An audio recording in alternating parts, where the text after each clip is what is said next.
Hi, welcome to my kitchen. My name is Sue. Have you ever faced this dilemma?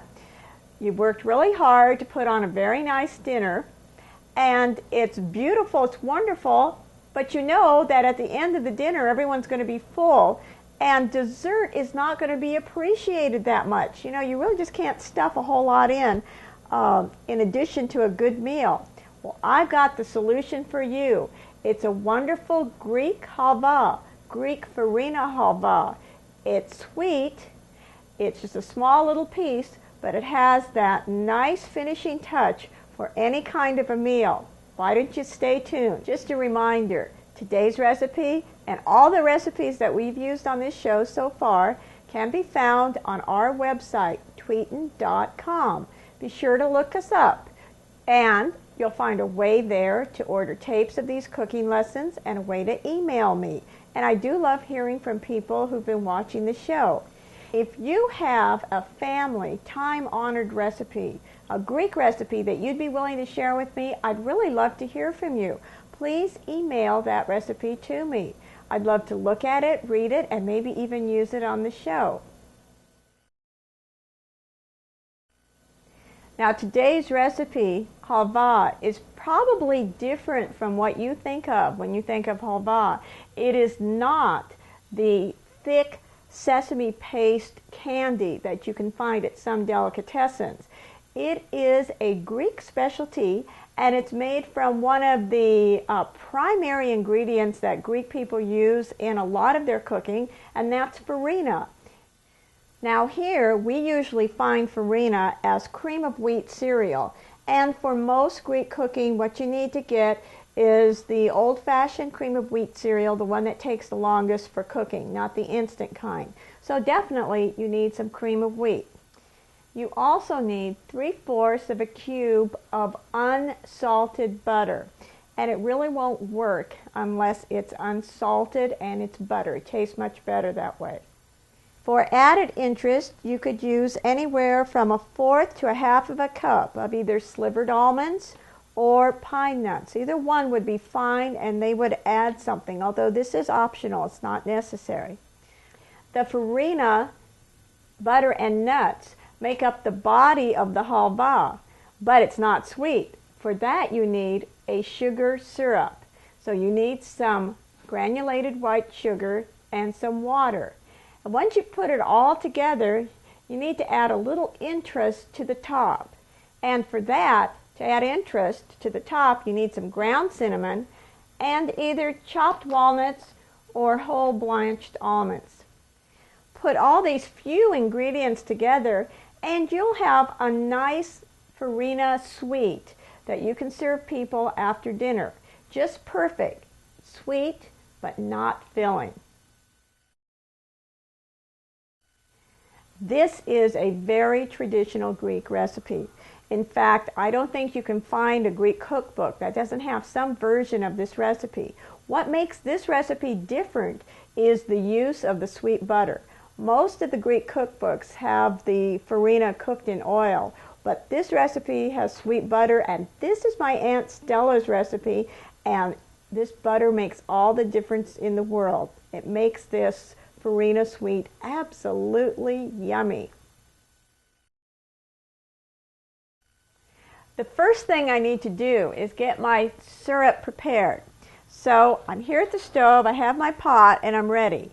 I need 1 1/8 cups of white sugar. Okay, here's my 1 cup. Now I happen to have a little 1/8 cup measuring utensil. However, if you don't, just kind of wing it, figure it out. But 1 1/8 cups of sugar. And to this, I want to add 2 1/4 cups of water. It's not a very complicated syrup, just a simple sugar syrup. All I want to do now is just stir this up just to make sure that the sugar dissolves. Put it on a medium to high heat. Bring it to a boil. This will take a few minutes to get it up to a boil.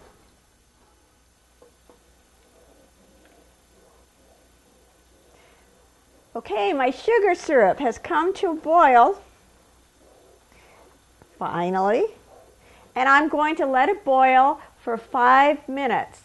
This will evaporate some of the water and get it just a little bit thicker. So 5 minutes of boiling time.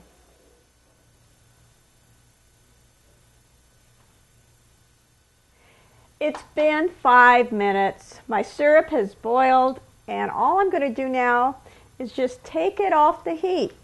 I don't really need to do anything special, and I don't really want it to cool. I'm not going to do anything special to cool it, but I am going to just take it off the heat and set it aside, because now it's time to take care of that farina. One of the things that makes this recipe so unique, my Aunt Stella's recipe, not only does it call for butter, but the butter is browned, which gives it just this wonderful, sumptuous taste.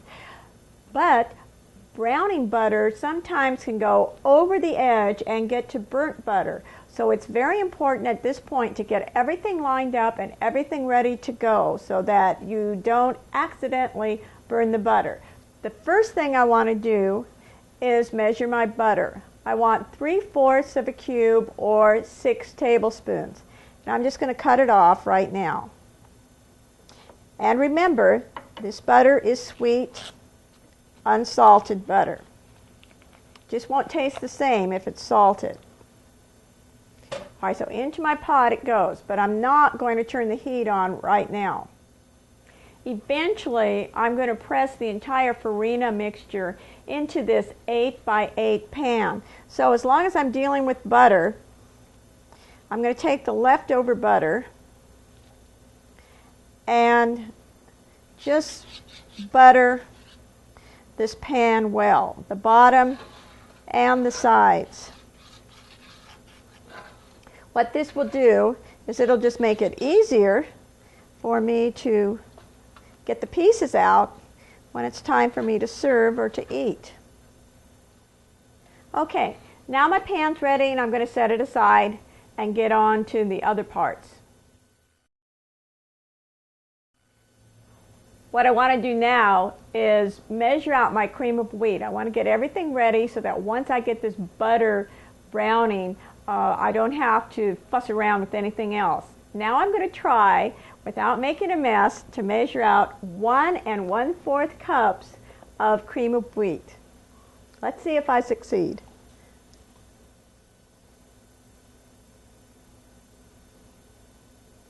That's pretty good. Now to the 4th cup. Just a note about the farina. Be sure it's the old-fashioned, longer cooking cream of wheat. Don't try any of this with the instant versions. Okay, now I can finally get started with the butter. I've got it over a medium heat. It will melt, and I want to get it to the brown stage. I just don't want to burn it. So you have to watch it, and that's why I wanted to have everything else done. You can see the butter has melted and now it's bubbling. And that's what I want it to do. I'm going to leave it for a few minutes and stir it every few minutes, but I do need to watch it carefully.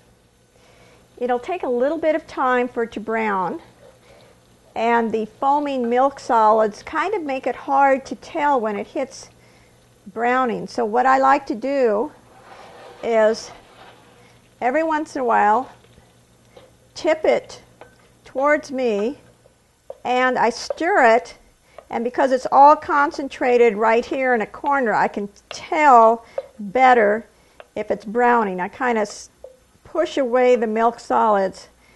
Right now it's just a beautiful golden color, so I know we haven't gotten close to browning. So back on the stove, a little more stirring. I can tell the butter's browning. Some of the milk solids have turned a little tan, and the butter itself is browned. Now this is where I want to dump in my farina. It will not have a raw farina taste at all. I'm going to brown this just like I would be browning rice for a pilafy. And it's at this point that I want to add either pine nuts or almonds. Today I'm using pine nuts, anywhere from 1/4 of a cup to 1/2 cup. And now what I'm going to do is just stir this around until the farina and the pine nuts get a little toasty too. This is one of the things that makes this recipe different from other Farina halva recipes, because the butter, because of the browned butter, and because the farina and the nuts are toasted and browned. It has just a different dimension, a different flavor that I think is really special, and it's quite pleasing. But it's a very simple dessert. Once you see that the farina is starting to brown, be sure to keep stirring it and let it just brown for maybe an additional 1 minute or so. Everything doesn't have to be browned. You just need a little bit of that brown nutty taste in this mixture. Again, just be careful. You don't want to burn anything.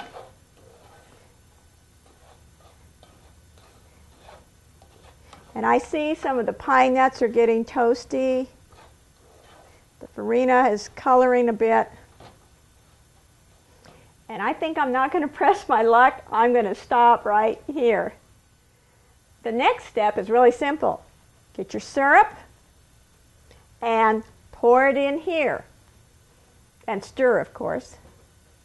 The whole thing. Whew, it's sizzling. And what you want to do is let this boil. You may have to turn the heat up a bit. Let this boil and let this cook for maybe around 5 minutes. You want all the syrup absorbed.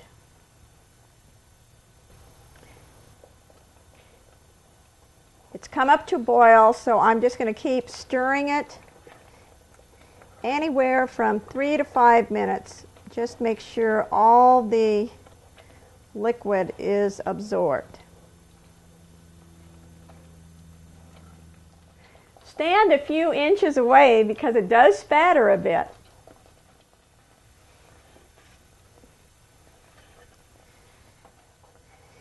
It's been about 5 minutes. All the syrup is absorbed, and you can see how it's formed a very, very thick mass. And that's what I wanted. Now I'm just going to take it off the heat and let it rest for about 1 to 2 minutes.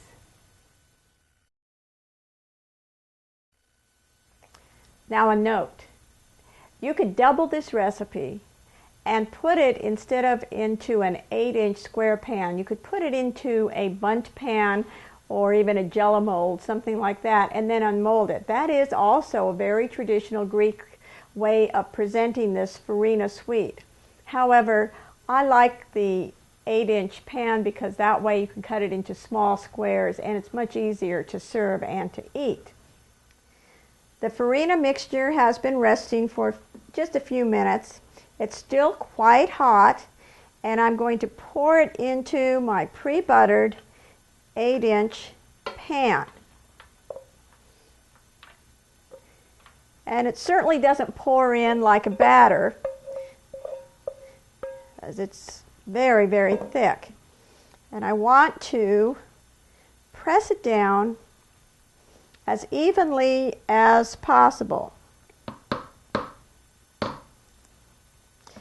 And if I can do it with just the back of my spoon, and not have to get my hands in this hot mixture, that'd be great.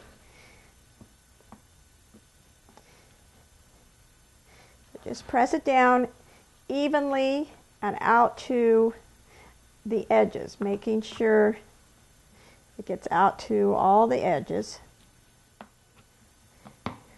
Okay, I'm going to be really brave, and a couple light pats in the middle just to flatten it a bit.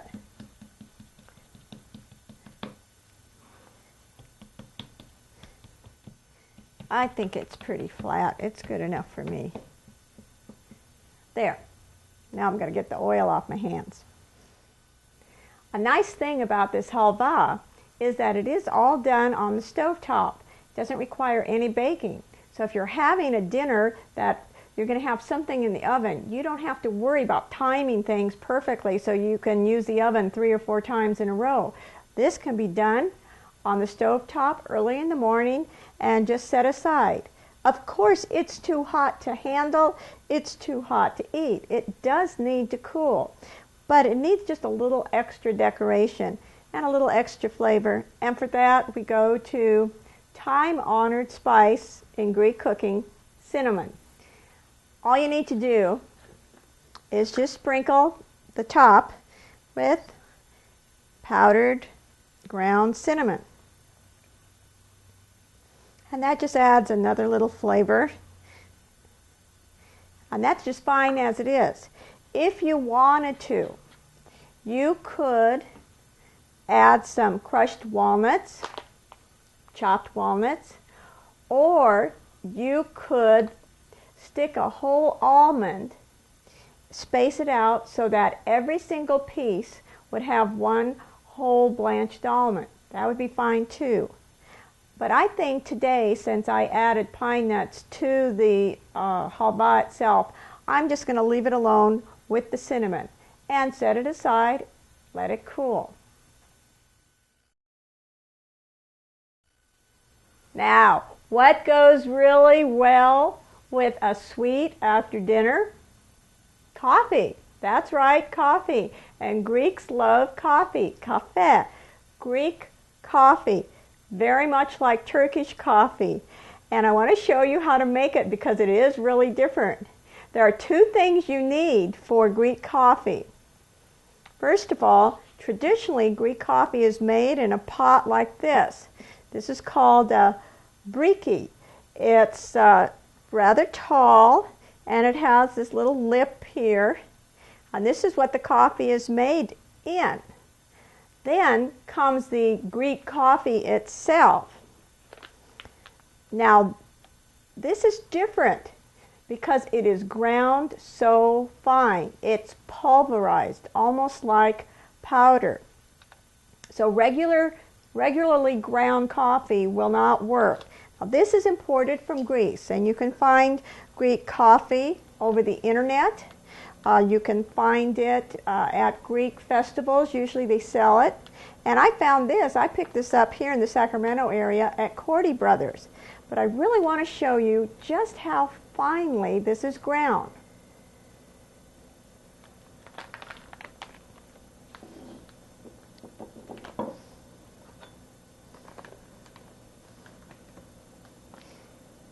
Look at that.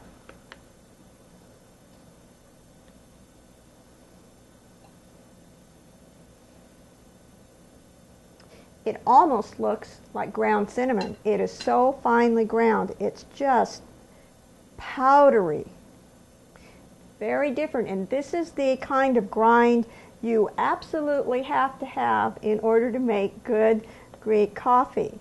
And I want you to notice something else. Even though Greek coffee is strong, it is usually not made with an extremely dark roast. This is kind of a light to medium roast. My preference would be a medium to dark roast, but this is Greek coffee, very finely ground and not heavily roasted.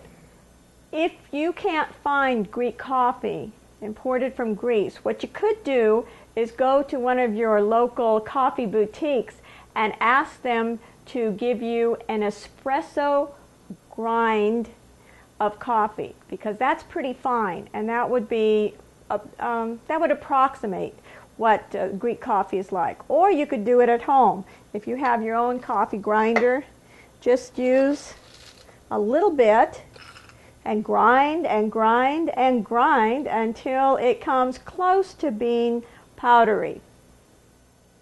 And if you don't have a briki, and these can be purchased at Greek festivals and over the internet and sometimes specialty cookware shops. If you don't have a briki, you can always just substitute a very small saucepan. That'll work too. just not as much fun. There are really three kinds of Greek coffee. They're always made with the briki. They've always got the same kind of coffee. But the three kinds are all dependent on one ingredient. And that one ingredient is sugar. Now, first kind of coffee, sketos, meaning no sugar. It's just the deep flavor of the coffee. Then comes metrios, and metrios is lightly sweetened. It would have, say, 1 teaspoon of sugar to 1 teaspoon of coffee. And then comes glikos, which is for people who just love the sugar. And then you could just pile on 1, 2, maybe even up to 3 teaspoons of sugar to your little cup of coffee. Oh, and I forgot to mention just how big those cup of coffees are. This is it, just a demi-tasse cup, really tiny, but it's a tiny shot of pure caffeine.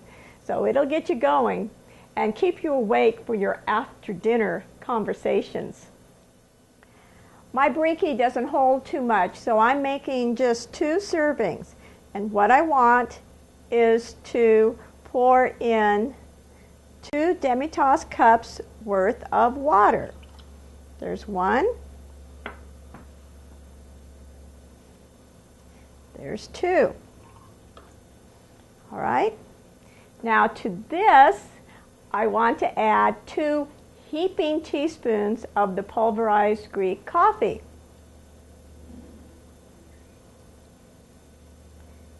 It looks like a nice heap to me.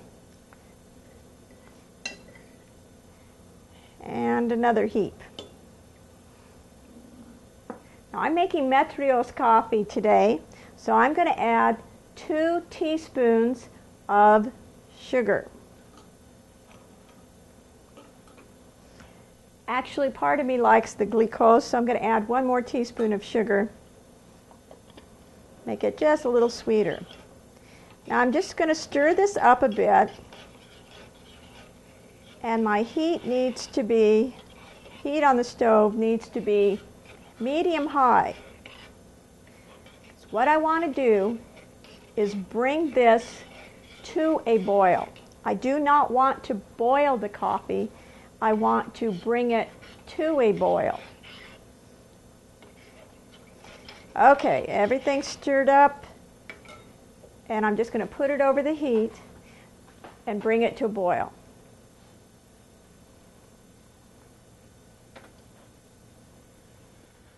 This whole thing is going to go really fast. I'm going to bring it to a boil, take it off the heat, stir it, put it back on the heat, bring it up to a boil, take it off the heat, stir it. Do this 1 more time, 3 times, and then that's Greek coffee. Okay, the water it's simmering now, coming up to a boil. It's going to boil, come up to the top, foam up.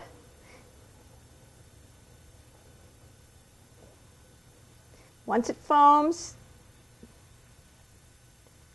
off the heat. Give it a stir. And back again. All right, boiling, starting to foam up. It's going to foam up to the top. That's what we're looking for. Off the heat. Give it a stir.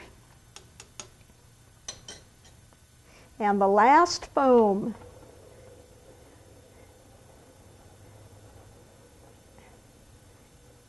It's coming up to the top. Turn it off, and it's off the heat for good. No more stirring.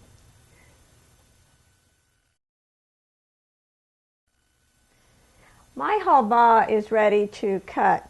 It's cooled off, and I'm just going to cut it into squares. Traditionally, Greek people would do either squares or they would do diamonds, and diamonds are a favorite shape, but I just don't think today I'm up for doing diamonds. So I'm just going to cut it into little squares. And what's nice about this dessert, as I have said before, it doesn't require the oven, and it's just a nice little sweet after dinner with your after dinner coffee. It's not a big, heavy dessert, piece of pie, cake, something like that. So it's just a nice finishing touch to a wonderful meal. And it's a good little snack to have around too. Takes the edge off when you're craving something sweet, but you don't want to eat a whole lot. Just a nice little piece. It's like a candy. Okay, so I'm going to serve up one little piece of halva. And now it's time to serve up some of that delicious Greek coffee. Now you got to watch this. Pour it carefully into the demitasse cups and resist all urge to stir. It's just delicious. A nice little Farina sweet and a delicious cup of Greek coffee. Perfect ending to a delicious meal. A brie doesn't make that much.